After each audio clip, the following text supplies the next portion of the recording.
If you're doubting that no contact is going to work on your ex, or if it's just not going to be right for your particular situation, watch this video. So the first thing is, you're probably thinking that your ex will just never reach out because they're super stubborn or they have a really big ego.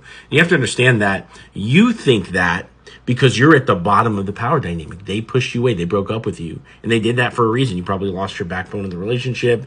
You started texting them first. You felt them slipping through your fingers, so you chased them. They lost respect for you, and ultimately they broke up with you. Maybe it didn't happen exactly like that, but some little way in the relationship, there's a chink in the armor, and something akin to that happened. And so you feel at the bottom of the power dynamic, which means that you just don't see how you're ever going to win because they always win. And that's up here. The next thing is, you're probably worried that somebody else is going to come scoop them up. And while it is true, they could date other people, they could be hooking up with other people. You have to think about what it takes to actually put a good relationship together. Because if it's a bad relationship, it's just going to crumble.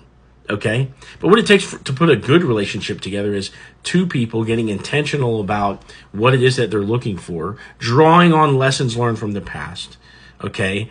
And avoiding those red flags and going out and doing an intentional search, dating a lot of different people to finally find that one perfect person that's a good match for them. And at least in my case, that took about 1.5 years of work, going out many, many times per week. And unless your ex is exhibiting a lot of time where they've taken time to heal, and then, a lot of intentional effort by being picky and going out with a lot of different people over a long period of time, they're probably not doing that same thing. And so if they pick somebody else, it's probably just a rebound. You don't have to worry about that. So you're going to be safe in no contact, because the other reason is that when that other person starts to mess up, they're going to come back around and start texting you their last known emotional connection and comparing and contrasting. And so if you follow the advice in my no contact videos, you're going to be okay and start to win out over and above that other person. Maybe another concern is like, okay, well, are they going to forget about me because I'm not talking to them? And I want you to ask yourself, have you ever forgotten about any of your exes, number one? Have you ever forgotten about anybody that you've ever dated or had sex with? Have you ever forgotten about any of your close childhood friends? Probably not. And you don't even talk to them still. Now, you might also be worried about this idea that by not contacting your ex, you're going to feel like you're emotionally abandoning them. And I want you to consider this. They're not also contacting you during this time, right? Otherwise, you're back in contact, and it's not a big deal.